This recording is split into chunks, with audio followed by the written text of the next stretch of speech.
안녕하십니까. 심리대 LBC 소장 임철웅입니다. 오늘은 나는 솔로 11기 옥수님이에요. 그리라님의 일러스트, 옥수님의 그런 개구지고 밝은 모습이 잘 표현된 것 같아서 되게 좋았습니다. 자, 옥수님은 뭐라고 표현되어 있나 첫 마디를 한번 볼까요? 공부가 가장 쉬웠어요. 연애도 공부처럼. 일단 저 설명만 봤을 때는 어중간하진 않겠구나. 뭔가 확실한 활약을 하길 가겠구나라는 느낌이 들죠. 근데 이미 뭐 확실히 자기 개성을 드러내셨으니까. 그리고 37살의 수학 강사고 현재 청주에 살고 있고 서울대 출신이고 양산을 들고 다니셨다고 해요. 그래서 비광이란 별명을 주셨다고 했는데 이런 거를 보면 장점으로는 남의 눈치보다는 그냥 내가 편한 거, 내가 내 몸에 좋은 것을 선택하는 사람이구나라는 거.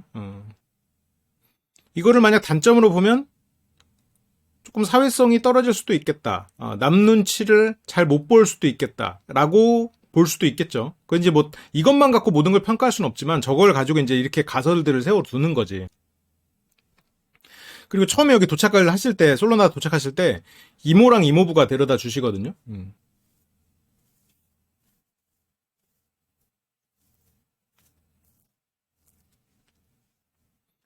뭐 어쨌건 어머니 쪽 가족이죠. 어머니 쪽 가족이 데려다 줬고, 그리고 이 캐리어도 28인치. 보통 뭐 알겠죠. 캐리어 인치는 다 아는데 이것도 약간은 특이한 부분이지. 이게 누군가 들어줄 때 그 인치를 설명한다는 건. 이제 남자들은 캐리어가 뭐 몇 인치인지 뭐 잘 모르거든요. 근데 뭐 솔로나라 오기 위해서 사신 분들은 아실 수도 있겠죠. 근데 어쨌건 이 사람은 좀 정확한 걸 좋아하는구나 라고 또 유추해 볼 수 있지. 근데 짐이 더 있어. 짐을 굉장히 많이 쌓았어. 이건 제가 예전에 돌싱글스에서도 얘기를 했지만, 물론 근데 짐이 더 있는 게 어느 정도인지를 제가 몰라가지고, 짐이 많다는 건 여행을 많이 안 다녀본 케이스일 수도 있다라고 예전에 돌싱글스에서는 얘기했었죠. 근데 그때는 캐리어가 3개였어.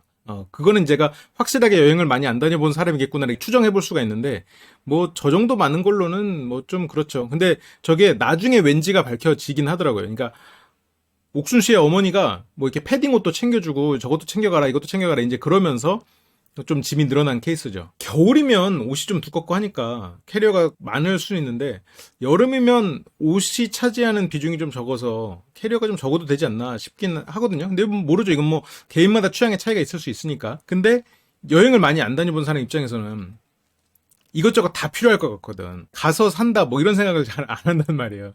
그러니까 집에서 내가 생활하던 것들을 많이 이렇게 쑤셔 넣는단 말이에요.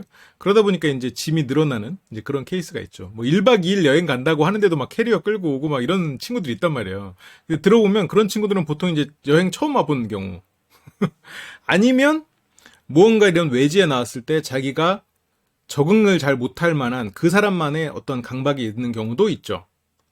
근데 뭐 어쨌건 제가 반복해서 죄송한데 옥순 씨는 뭐 그 정도는 아닌 것 같아요. 그리고 이 사전 인터뷰를 할 때 보면 되게 자유로운 인상을 받았어요. 일단 다리를 이렇게 움직이고 있는 그런 것들도 이게 조직 생활을 오래 한 사람들은 그렇게 잘 못하거든요. 이게 그러니까 앞이 트인 책상에서 이렇게 보통 다리를 가만히 있지. 조직 생활을 하거나 이렇게 회의에 익숙한 사람들은 그래서 그걸 보면 이분이 조직 생활을 하진 않겠구나 그런 느낌을 좀 받았어요. 근데 물론 뭐 조직생활 옛날에 했을 수도 있지. 근데 그냥 성격이 자유로운 성격일 수도 있죠. 남의 눈치를 좀 안 보는. 근데 이름 뭐 받은 것 같아요? 궁금해할 때 이름 뭐 아무거나 받으면 되지 뭐 이렇게 말씀하시거든요. 그런 걸 봐도 확실히 이렇게 주변에 내가 뭘로 불리는지 이런 거에 대해서는 별로 신경 안 쓰시는 것 같아요. 그만큼 내실이 있고 자기에게 충실한 사람이다로 볼 수도 있고 남이 나를 어떻게 보든 말든 신경 쓰지 않는다로 살아온 사람일 수도 있고 그런 거죠. 그러니까 이게 어떻게 보면 다 맞닿아 있는 특성이에요.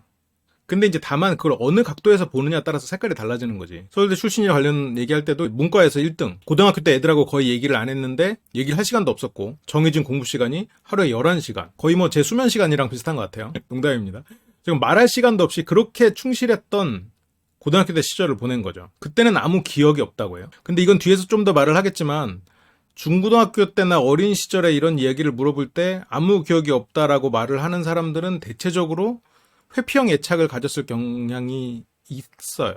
뭐 100% 그렇다는 건 아니고 그것도 하나의 가설로 하나 또 세워놓는 거지. 그리고 총 연애 기간이 13일 정도 된다고요. 3명을 사귀었는데 평균 일주일이 안 되는 기간만 사귄 거죠. 그러면 월요일에 고백했으면 같이 주말을 못 만난 거야. 주말에 사귀었으면 이제 그 다음 주 평일에 이제 회사 가서 이제 차이는 거고 이제 옥순 씨가 차는 거겠죠. 그러니까 연애를 길게 안 하시는 이유가 너 오늘 이쁘다? 그런 거. 예를 들어서 뭐 관찰과 간섭이 들어오는 것 같을 때 스탑해버린다는 얘기잖아요. 근데 뒤에서 얘기를 하지만 아버지의 모습이 비춰질 때라고 얘기해요. 자기소개 때 특기사항은 역시나 이 가족사거든요. 가족사를 가지고 옥순 씨를 좀 풀어서 설명을 하긴 해야 될 것 같은데, 자기가 이제 연애를 이렇게 짧게 한데 이유를 이제 가족사로 말씀을 하세요. 부모님이 너무 싸웠다. 근데 아버지는 괜찮은 사람이었다. 한 회사를 30년 넘게 다녔다. 그래서 그걸 1년에서 직관했다고 하잖아요. 아버지가 옥순 씨에게 너무 좋은 사람이었잖아. 심지어 내가 집에서 설거지도 안 하고 아빠가 해주고 아빠가 밥을 해줄 정도로. 그러면 어머니는 옥순 씨에게 어떤 사람이었을까? 어머니는 지금까지도 옥순 씨 인생에 가장 큰 영향을 미치고 있는 사람일 거예요. 여기 올 때도 옷을 싸가게 했잖아요. 패딩도 싸가게 하고. 그리고 옥순 씨가 아무에게도 첫인상 선택을 못 받았을 때 엄마 얘기를 해요. 나 집에 어떻게 가? 엄마한테 뭐라고 해? 라고 한단 말이죠. 여기 올 때 옷들, 패딩 같은 것도 엄마가 싸주고. 이제 그런 걸 보면 지금도 옥순 씨를 걱정하고 옥순 씨에게 여러 가지 얘기를 해주고 있는 사람이 엄마인 거예요. 그러면 옥순 씨의 어린 시절로 돌아가서 생각을 해보자고요. 옥순 씨는 아빠와 엄마를 다 사랑했겠죠? 그런데 아빠가 출근한 그런 상황, 아빠는 밖에서 일을 많이 했을 테니까 30년 열심히 일을 했다고 하니까. 그러면 집에서 엄마는 아버지와 싸운 앙금이 남아있으니까 매일 싸웠다고 하니까 화가 안 풀리니까 매일 싸울 거 아니에요. 그러면 아빠가 없는 상황에서 엄마는 아빠의 이야기를 옥순 씨에게 했겠지. 지금도 친한 딸이니까. 그러면 옥순 씨는 아버지에 대해서 안 좋은 얘기를 계속 들으면서 살았을 거예요. 그리고 아버지의 좋은 모습을 보면서 또 살았겠지. 싸우는 모습은 안 좋았겠지만 어쨌건 나한테는 좋은 아빠였던 면이 있었을 테니까. 그래서 조금 소설을 추가해보자면 옥순 씨 입장에서는 그러면 어린 시절 옥순 씨는 뭘 원했을까? 가족의 화목을 원했겠지. 그러면 어떻게 하면 됐을까요? 어떻게 했을 때 화목했을까? 지금 옥순 씨가 할 수 있는 게 뭐가 있었겠어? 어린 시절에. 공부야. 공부를 열심히 해서 내가 좋은 사람이 되거나 아니면 아빠가 예를 들어서 주식해서 잃은 돈 아니면 엄마 마음에 맞지 않는 그런 것들 이 두 사람을 내가 공부해서 똑똑한 사람이 되면 엄마를 설득하고 아빠가 부족한 부분을 채울 수 있겠지. 아니면 내가 이렇게 잘하면 두 사람이 날 칭찬하면서 화목해질 수도 있겠지. 어린 입장에서 그렇게 생각했을 거란 말이에요. 그러니까 어쨌건 옥순 씨 표현대로 매일 싸우는 집안은 어쨌건 좀 불편한 집이잖아요. 그러니까 그런 상황을 바꾸려면 내가 노력을 해야 돼. 그런데 초등학교, 중학교 그 시절에 옥순 씨가 뭐 운동을 해서 헬스를 해서 근육을 키운다고 생각하지 않을 거잖아요. 할 수 있는 게 공부밖에 없어. 그래서 공부를 한 거예요. 화목한 가정을 위해서 아마 했을 거라고. 인정받기 위해서 한 거죠. 결국은. 내가 인정받으면 집이 화목해질 거라는 생각을 했을 가능성이 있죠. 엄마가 항상 아빠 욕을 안 할 수 있게. 근데 내가 사랑하는 사람이 평생을 걸쳐서 한 얘기가 아빠 욕인 거예요. 내가 지금도 영향을 받고 있는 상황에서. 그러니까 이런 것들이 지금 옥순 씨가 가지는 여러 가지 힘든 부분이지, 심정적으로. 그리고 이거를 여기 나와서까지 얘기를 했다는 거는 그것도 이제 몇 가지를 볼 수가 있는데 아무 생각 없이 이 말을 하진 않았겠죠. 일단 첫 번째로 떠올릴 수 있는 거는 이거는 다른 거랑 겹치는 이유일 거예요.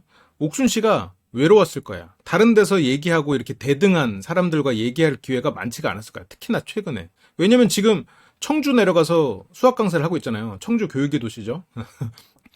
그러면 청주에 어쨌든 고향으로 내려온 거잖아요. 그런데 옥순 씨가 과거에 뭐런 연극 동호회 이런 거 하고 이랬던 그런 동료들이 어떻게 보면 사회적으로 만난 사람들인데 고등학교 때는 옥순 씨가 친구가 많지 않았을 거예요. 공부를 열심히 한 것도 있지만 옥순 씨의 기질 자체가 옥순 씨의 이런 성향이 이런 뭐랄까 보편적인 사람이 아니잖아요. 남의 눈치를 안 본단 말이야. 사람들은 내가 좀 보편적인 성향이 아니어도 남의 눈치 보면서 좀 비슷한 척을 하고 산다고. 근데 옥순 씨는 안 그런단 말이에요. 지금 여기서도 내가 뭐 비광이었어요 라고 말을 할 정도로 남과 다름을 그냥 나는 그렇게 달라요 라고 해버린단 말이에요. 그러면 특히나 이런 고등학교 때 여러 가지 다양한 사람들이 모여서 또 거기서 사회를 만드는 이런 고등학교 때는 더더욱 친구가 많지 않았을 거야. 공부만이 살 길이라고 생각을 했을 가능성이 있단 말이에요. 그러면 지금 청주에 돌아가서 또래 친구가 없을 가능성이 있죠. 서울에서 지낼 때 그래도 있었던 친구들이 지금은 이렇게 막 일상적으로 만나지 못할 가능성이 있죠. 그래서 지금 어쨌건 이런 또래 사람들과 모인 게 너무 오랜만이어서 있는 소리 없는 소리 자기도 모르게 꺼냈다. 이것도 하나의 가능성일 수 있어요. 두 번째는 나의 이런 가정사 때문에 나중에 나를 찰 거면 미리 먼저 다가오지 말아줘. 이 마음일 가능성이 있죠. 옥순 씨는 그걸 되게 두려워하잖아요. 내가 버려질 걸 되게 두려워해. 왜? 어려서부터 공부한 게 인정받고 과정이 화목하길 바라는 거였잖아요. 두 사람이 이혼하면 어떻게 돼? 나는 누군가 하나한테는 버려지는 거야. 그 공포에 계속 시달렸을 거라고요. 그러면 어쨌건 두 사람은 화목해야지. 그런 과정에서 옥순 씨는 내가 거절당하는 거에 두려움이 굉장히 커졌을 거라고요. 이게 회피형 애착을 가진 사람들의 특징입니다. 근데 물론 이거는 부모의 잘못이라고 볼 수는 없어. 회피형 애착, 어쨌건 이 애착 쪽에 문제가 있는 그런 연구들이 보면은 어쨌건 애착은 아이의 기질하고도 굉장히 밀접한 관계가 있죠. 그래서 부모의 문제라고 보기는 힘들어요. 어쨌든 이거 나중에 애착 강의에서 다시 얘기 다루기로 하고. 근데 이 애착은 결국 안정회복이라는 개념이 있어요. 그러니까 옥순 씨는 이 안정회복 과정일 수 있죠. 어쨌건 우리의 애착은 조금씩 불안한 면이 있고 그걸 다시 안정으로 다시 회복하는 그런 단계를 거치게 되는데 물론 회복을 못하는 사람도 있지만 지금 그런 과정일 거라고 보고 그래서 옥순 씨는 공부가 재밌어서 한 게 아니야. 공부로 결과를 내야 됐기 때문에 했던 거지. 옥순 씨는 열심히 하는 게 중요하지 않아요. 잘하는 게 중요해. 물론 그렇지. 열심히 하는 것보다 잘하는 게 중요하죠. 사회생활에서는. 좋은 성적을 내는 게 중요하죠. 그러니까 옥순 씨는 내가 100점이어야 되는 거지. 100점 결과를 맞아야 돼. 그래서 영철 씨를 첫인상 선택했을 때도 왜 그랬어요? 라고 했을 때 전반적으로 내 스타일이죠 하면서 수학적으로 증명하라가 아니라 이런 표현을 쓰거든요. 그러니까 뭔가 얘기를 들었을 때 수학적으로 증명해야 되나? 라는 생각을 해버리는 거예요. 그러니까 내가 이 문제에 대해서 100점을 맞기 위해서 어떻게 해야 되지라는 생각을 하는 거예요. 과정을 즐기지 않아. 과정은 못 즐겨도 돼. 100점을 맞으면 돼. 근데 또 보면 옥순 씨가 자기가 첫인상 선택 안 됐을 때 나가면서 물론 사소한 거지만 다른 사람 가방도 챙겨가지고 나가고 이렇게 문도 닫거든요. 이제 이런 걸 보면 기본적으로 남이 어떻게 날 보는지 신경 안 쓰는데 기본 예절은 몸에 밴 사람이라고 보여지거든요. 이런 걸 보면 엄마의 교육이 장단점이 생긴 거지. 그래서 그런 걸 보면 예의도 바르고 그런 사람인 것 같아요. 근데 좀 자유롭게 행동하고 싶어 하는 거지. 그만큼 집에서 엄마에게 인정받기 위해서는 좀 엄마가 억압을 했다기보다는 엄마에게 좋은 딸이기 위해서 노력을 많이 했던 것 같아요. 그게 몸에 밴 것 같아. 그래서 영식 씨가 주식 얘기를 할 때도 옥순 씨가 사람은 노동을 해서 돈을 벌어야지라고 생각하잖아요. 그런 것도 실은 옥순 씨의 사고방식이 그 엄마의 사고방식과 굉장히 밀접하게 닿아 있을 거예요. 그러니까 주식이라는 개념도 시대에 따라서 계속 변하고 있는데 물론 이거는 뭐 주식 자체가 변했다기보다는 주식에 대한 인식이 변하는 거지. 요즘 30, 40대들한테는 주식이 불로소득이다. 물론 불로소득이지. 근데 완전히 아무 노력도 안 하는 그런 행위는 아니라고. 그러니까 자본주의에서는 어쨌건 내가 리스크를 안고 투자를 하고 그 투자를 하는 과정에서 누군가는 더 많은 정보와 더 많은 공부를 하고 누군가는 그냥 헛된 욕망을 가지고 투자를 하기도 하지. 근데 이제 그런 거를 그냥 다 싸잡아서 불로소득이라고 하는 거는 실은 조금 그 옛날에 주식을 보던 인식이란 말이에요. 그러니까 이제 이런 것들이 약간 옥순 씨가 그 사고방식이 어머니와 많이 밀접해 있다. 이게 하나가 있을 수 있고 또 하나가 있어요. 또 하나는 이건 제가 아까부터 실은 쭉 해오고 있는 얘기인데 옥순 씨는 결과가 나와야 됩니다. 결과가 어떻게 나와야 돼? 명확하게 나오는 걸 좋아해요. 그래서 수학을 좋아해. 공부가 그런 거지. 내가 공부한 만큼 답이 나오는 거지. 내가 아는 거를 맞추고 아는 것들이 많으면 100점을 맞는 거잖아요. 공부가 그래. 그중에서 특히나 수학이 그렇지. 그래서 옥순 씨는 수학적인 사고를 하고 수학적으로 세상이 돌아가길 바라요. 왜냐면 어린 시절에 답이 안 나왔었거든. 그래도 내가 어린 시절에 옥순 씨가 마음이 편한 데가 어디였겠어. 내가 공부하면 점수가 올라가는 그 결과가 답이었겠지. 성적이 좀 잘 나온 날은 그래도 부모님이 조용했을 거고 그런 것들이 이제 옥순 씨가 말하는 그런 가족사와 연관된 지금 옥순 씨의 지금 마음 상태이지 않을까 싶어요. 그러니까 이거는 이제 데이트하면서도 계속 나올 것 같아요. 지금 제가 오늘 다루지 않는 그 데이트 장면에서도 이런 거를 좀 설명할 만한 요소들이 있거든요. 그건 뭐 뒤에서 다시 다루기로 하고 그래서 이제 직장인 뮤지컬하고 직장인 연극 이런 거를 했었다. 그러니까 지금 현재의 자신이 아니라 무언가 다른 사람으로서의 삶, 그것에 대한 일종의 동경이 있는 거죠. 근데 그게 두려울 거야, 한편으로는. 그렇게 살기는. 그러니까 이런 연극이나 뮤지컬로 그냥 만족을 하는 거지. 간접 경험을 하는 걸로. 결과값을 내가 경험하는 거나 마찬가지니까, 저렇게 되면. 그런 그 사람의 일상을 내가 경험하는 건 두렵고, 내가 엄마의 품을 완전히 벗어나고, 완전히 다른 사람의 삶을 뭐 살아본 적도 있겠죠. 근데 그거는 두려웠던 거지. 그리고 한편으로는 옥순 씨가 그만큼 또 부모님을 많이 사랑하고 좋은 딸이었을 것 같아요. 그래서 지금 어머니가 또 이렇게 우울증에 걸릴 것 같다 이렇게 하니까 내려와서 또 어머니를 보살피고 자기의 어떤 지금까지 구축해온 이런 환경을 다 버리고 내려왔잖아요. 이런 걸 보면 옥순 씨는 되게 좋은 사람일 거라고 봐요. 근데 어쨌건 자기가 표현한 것처럼 마음의 상처가 완전히 아문 상처가 아니니까 그걸 어떤 면에서는 좀 빨리 아물고 싶어서 여기 나온 걸 수도 있겠지. 그 자신을 좀 안정적인 애착으로 빨리 회복시키기 위해서. 그래서 여기에 나와서 스스로에게 이런 접종을 하는 걸 수도 있을 것 같아요. 그냥 주사를 따끔하게 한 방 맞고 말자 이러면서 여기에 나온 걸 수도 있다는 생각도 들어요. 근데 뭐 결과적으로는 그렇겠지. 그렇게 생각을 안 했더라도 결과적으로는 옥순 씨는 이제 그런 혜택을 얻을 거라고 봐요. 이 나는 솔로에서는 힘들죠. 자기소개를 가족사로 해버리는 순간 남자 입장에서는 옥순 씨 아버지의 자신을 투영할 수밖에 없으니까 나를 또 그렇게 볼 수 있겠구나라는 생각이 들면서 옥순 씨에게 다가가는 게 두려워지겠죠, 이제. 그래서 이제 나는 솔로 이번 11시즌에서는 옥순 씨가 뭔가 좋은 결과를 내기는 어렵게 됐지만 옥순 씨가 정말 좋은 경험을 많이 하고 나갔으면 좋겠어요. 그래서 좀 어쨌건 정말 많은 사람들한테 대놓고 자기의 상처를 얘기한 것처럼 알보칠이죠, 일종의.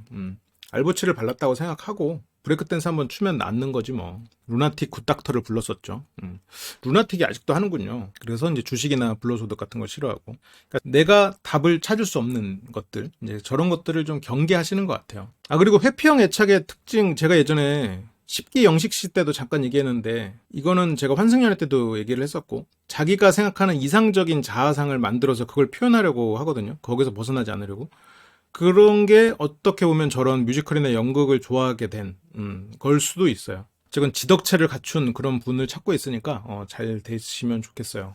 일단은 나는 솔로 11기를 계속 보면서 옥순 씨가 어떤 모습을 보이는지에 따라서 좀 분석을 해보죠. 바로 이 다음 장면에 옥순 씨, 순자 씨, 영철 씨가 데이트라는 장면이 있었죠. 거기서도 할 얘기가 많을 것 같아요. 그렇게 또 장면으로 들어가서 또 얘기를 이어가 보도록 하겠습니다. 그럼 시청해주셔서 감사합니다.